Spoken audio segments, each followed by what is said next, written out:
करिश्मा, रेशमा और मनीषा 3 बहनें हैं। उनका एक भाई भी है, मयंक। मयंक अपनी बहनों को बहुत प्यार करता है, लेकिन मयंक की पत्नी सविता इस मामले में मयंक से बिल्कुल ही अलग है। वो अपनी ननदों का जितना बुरा कर सकती है उतना बुरा करती ही रहती है और अपनी ननदों पर हुक्म भी चलाती है। करिश्मा, करिश्मा, तुमने अभी तक नाश्ता नहीं बनाया? तुम्हारे भैया को ऑफिस जाने में देर हो रही है। हाँ भाभी, बस अभी बनाती हूँ। करिश्मा, तुम ये ढीलापन छोड़ दो। कल को पराये घर जाना है। वहाँ अगर तुम इस तरह से काम करोगी तो लोग क्या कहेंगे कि माँ ने और भाभी ने कुछ सिखाया नहीं। और तुम्हारी दोनों बहनें कहाँ हैं? रेशमा मार्केट गई है और मनीषा सो रही है। क्या? सुबह के 8 बज रहे हैं और ये महारानी अभी भी सो रही है? ये कहते हुए सविता अपनी सास दुर्गा देवी के पास जाती है। माँ जी, देख रही हो अपनी बेटियों के तौर तरीके? क्या हुआ बहू, सुबह सुबह क्या कर दिया मेरी बेटियों ने? अरे एक तो अभी अभी उठकर किचन में गई है, दूसरी सुबह सुबह बाहर चली गई और तीसरी अभी तक सो रही है। क्या करूं मैं इन तीनों का, मैं तो परेशान हो गई हूँ। जाकर उठा उससे और रेशमा से मैं बात करती हूँ। सविता सीधा मनीषा के कमरे में जाती है और उससे कहती है, महारानी जल्दी उठो, सूरज सर पर आ गया है। भाभी थोड़ी देर और सोने दो ना, मैं रात को लेट सोई थी। वो क्या ना, यूनिट टेस्ट चल रहे हैं। शराफत से उठती है या नहीं, या फिर पानी की भरी बाल्टी डालूं तेरे ऊपर? नहीं भाभी, मुझे बिस्तर में नहीं नाना, उठती हूँ मैं। मनीषा जल्दी से उठकर बाथरूम में चली जाती है। सभी आराम से बैठकर नाश्ता कर रहे होते कि तभी रेशमा बाजार से हाथ में सामान लिए आ जाती है। रेशमा को देखते ही सविता उस पर बरस पड़ती है। लो, आ गई महारानी। ऐसा भी क्या सामान लाना था जो सुबह आंख मलते ही बाजार की तरफ रवाना हो गई? भाभी, कल आप ही तो चीख रही थी कि घर का सारा सामान मुझे ही लाना पड़ता है, घर में किसी को भी किसी काम से कोई लेना देना नहीं है। अब मैं बाजार जाकर सामान ले आई तो आपको इस बात से भी तकलीफ हो रही है? देख रही हो माँ जी, अपनी बेटी की जुबान कैंची से भी तेज चलती है। और मयंक, आप तो कुछ कहेंगे नहीं अपनी लाडली बहन को। रेशमा, अपनी भाभी से ऐसे बात नहीं करते। चलो माफी मांगो। भैया, मैं क्यों माफी मांगू? आप भाभी से बोलिए ना कि हम पर कम हुक्म चलाया करे। हम इस घर की बेटियां हैं और आपकी पत्नी की ननद है, नौकरानी नहीं। लो कर लो बात। इनकी भलाई के लिए कुछ भी बोलो तो इन्हें बुरा लग जाता है। इस घर में यही इज्जत है मेरी। देख लो माँ जी, आपकी बेटी किस लहजे में मुझसे बात कर रही है। सविता वहाँ से चली जाती है। मयंक को बहुत गुस्सा आता है, वो भी वहाँ से चला जाता है। फिर करिश्मा रेशमा को समझाती है, रेशमा, तुम्हें भाभी से माफी मांग लेनी चाहिए थी ना। लेकिन दीदी, मैंने कुछ किया ही नहीं, तो मैं माफी क्यों मांगू? हाँ करिश्मा दीदी, रेशमा दीदी जैसे ही घर में आई भाभी ही उन पर चिल्ला रही थी। हाँ, मैं मानती हूँ कि गलती भाभी की थी।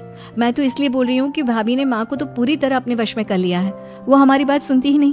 मयंक भैया हमारे लिए हमेशा खड़े रहते हैं, इसलिए उनकी बात का मान तो तुम्हें रखना चाहिए था ना।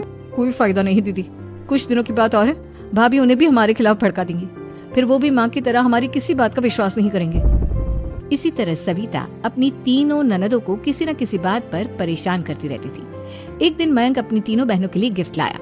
करिश्मा, ये तुम्हारे लिए हार का सेट। रेशमा, तुम्हारे लिए सुंदर सी ड्रेस। और मनीषा, तुम्हें किताबें पसंद है ना, तुम्हारे लिए किताबें लाया हूँ। थैंक यू भैया। थैंक यू भैया। थैंक यू भैया। करिश्मा, तुम्हारा नेकलेस कितना सुंदर है, ये भैया कहाँ से ले आए होंगे? मैंने भैया को 3 दिन पहले फोन पर ये डिजाइन दिखाया था और आज भैया ये ले आए। सविता तो अपनी ननदों के गिफ्ट्स देखकर जल गई और करिश्मा का नेकलेस तो उसे भी बहुत पसंद आया था।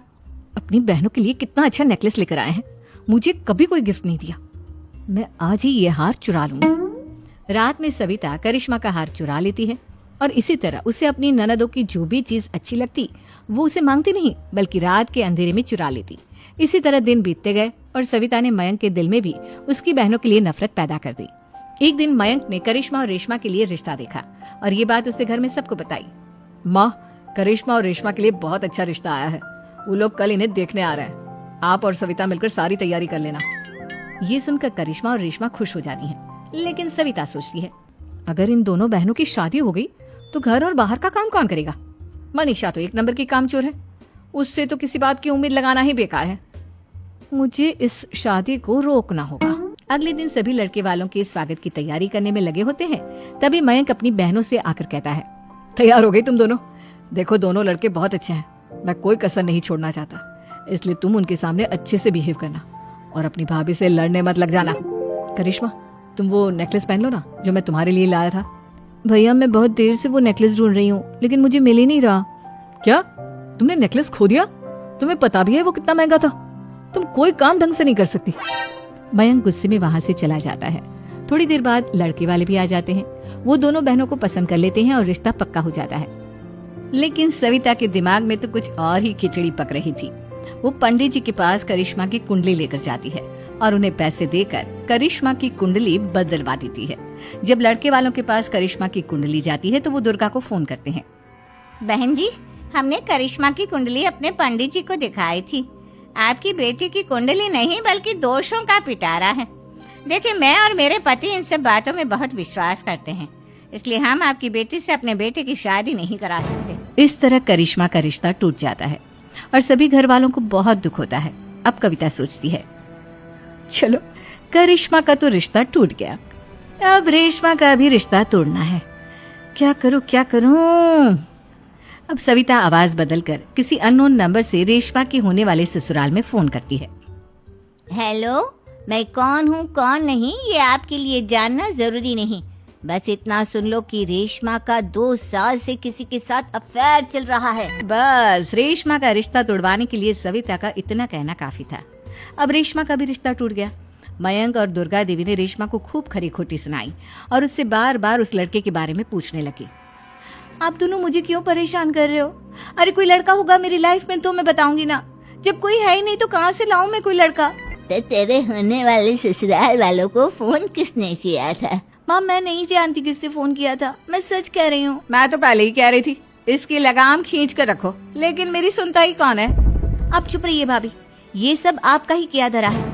अब तीनों बहनों को विश्वास हो जाता है कि ये सब उनकी भाभी ही कर रही है। तीनों बहनें अपनी भाभी को सबक सिखाने के लिए एक वकील कर लेती है और घर में हिस्सा मांगना। देखो भैया, माँ बाप की जायदाद में जितना बेटों का हक होता है उतना ही बेटियों का, इसलिए इस घर के 4 हिस्से होंगे और हमें अपना हिस्सा चाहिए।